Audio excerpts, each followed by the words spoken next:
Welcome to Family Law Matters. I'm Dr. Michael Mantell, joining Bonnie Rabinovich Mantell, who is the owner and managing partner of the Primus Family Law Group. Hi, Bonnie. Hi, Michael. How are you doing today? I'm doing great. We always have to remind our viewers and listeners we're not related. The name may sound the same, but we're not related. No.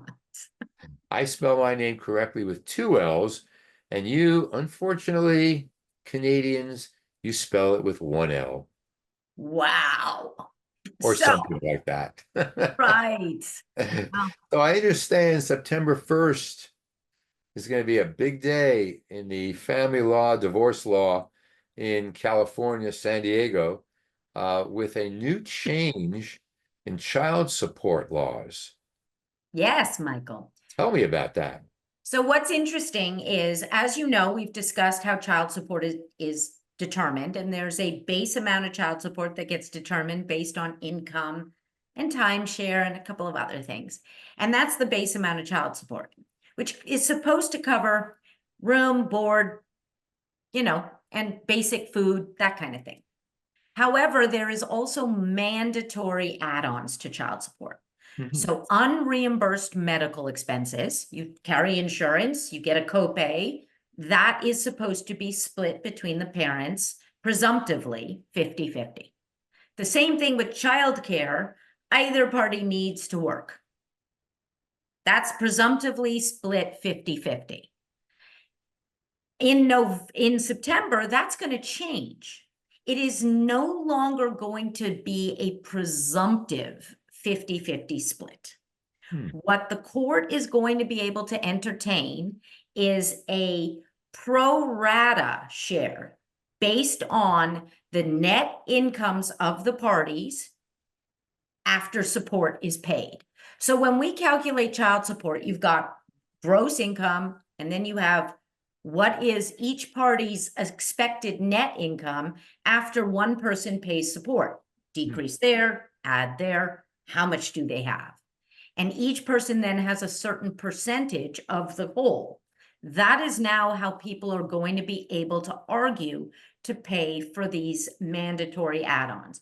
Because realistically, Michael, if two people are getting divorced and parent one makes 4 times as much as parent two, and after support is paid, parent one makes 2.5 times as much as parent two, it stands to reason that the parent who has more net income should pay more towards these expenses. Right.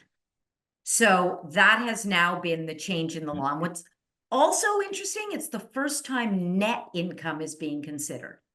Everything in child support, spousal support, has always been gross income, which, can be interesting when you're not taking into account taxes and all the things that the government likes to come in and suck out of your pay. And Right. so sometimes people end up taking home after support is paid, not enough to even pay their own expenses.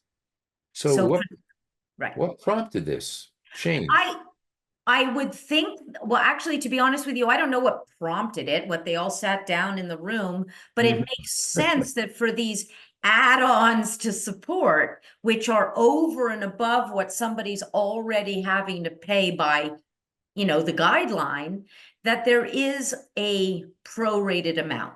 We used to be able to ask the court to allocate it, and the court could tell us, no, it's going to be 50-50. But now they really do have to consider that, and orders are going to be made more now that are an allocation based on income. It seems How do fair. you think this is good? You think this is good? I think it's fair. I think people are going to be upset. Well, the payor of support is Right. now going to end up paying more, and they are going to be upset because all of these mandatory add-ons are not tax deductible. You can't, you're not going to get a benefit at the end of the year.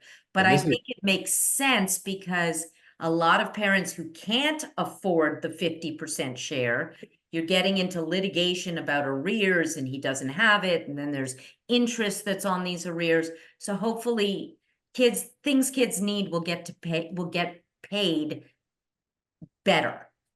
and this is just in California. This for now is the statewide change in Right. California. Right. Okay. And if people have questions, and I'm sure they will, this is coming up in a month or thereabouts, how can they reach you?